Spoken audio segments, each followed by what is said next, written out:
Will the economy play a part in how you vote in the next election?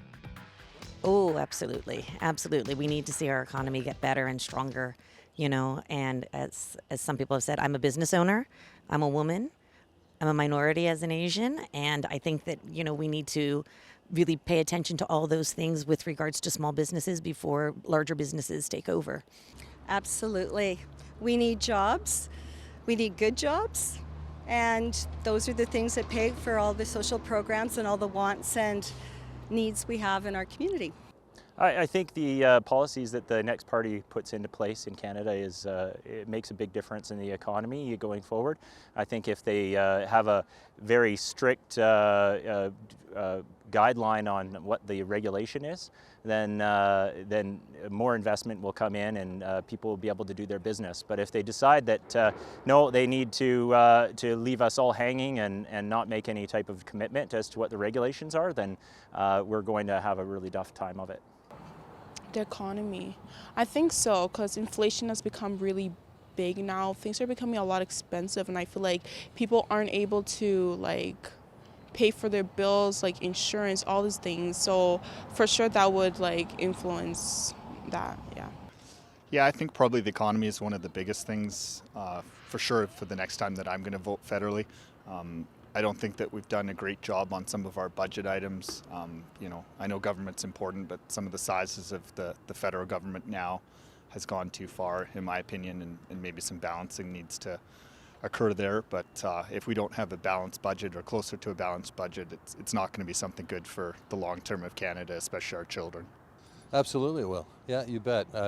We're retired, we're good, but our kids and kids their age have a hell of a time with affordability, and again, our government has spent us into the poorhouse. It's probably, yeah, to a degree. We'll see where it goes. Although, I think if people are listening to the conservative message that it's all the Liberals' fault, then they're not actually looking around the world at the fact that every single country is facing inflation, and I don't blame the Liberal Party of Canada for a global economic problem. So I'm not going to hang all of it on them, but at the same time, they need to be credibly managing how it is going now. So, economy always plays a part. I'll couch that by saying that I don't always believe that the federal government, itself as the body, is fully in control of being able to impact it. There are a lot of other factors out there.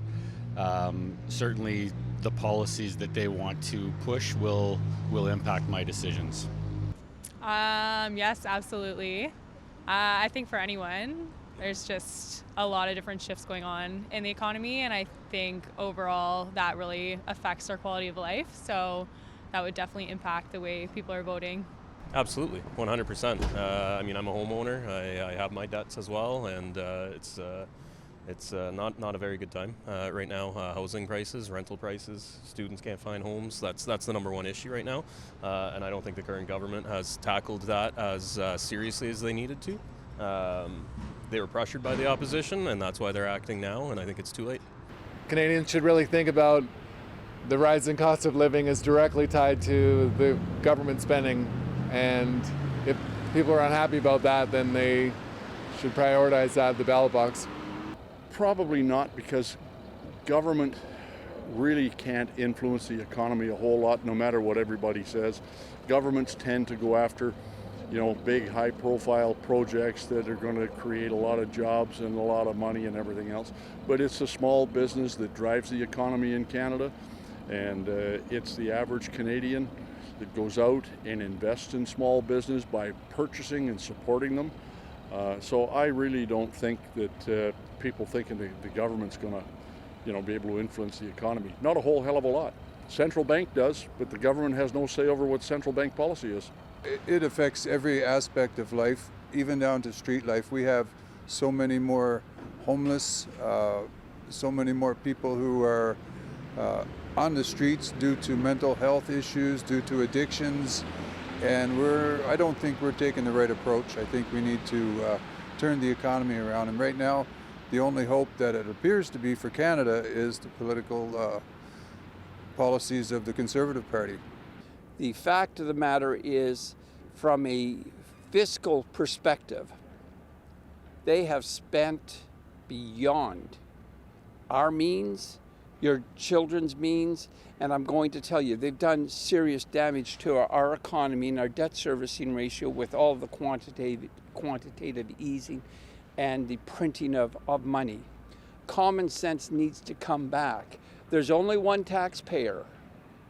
I would think that every Canadian would agree with this, is that, hey, Mr. Prime Minister, whether it's Pierre Poilievre or Justin Trudeau or Jagmeet, heaven forbid, you know what? Show us that you're a good master with our dollar and we'll support you. He hasn't done that. He's been a free-for-all, and I'm going to tell you, the NDP and the Liberals, the way they've come together, they should really create one party.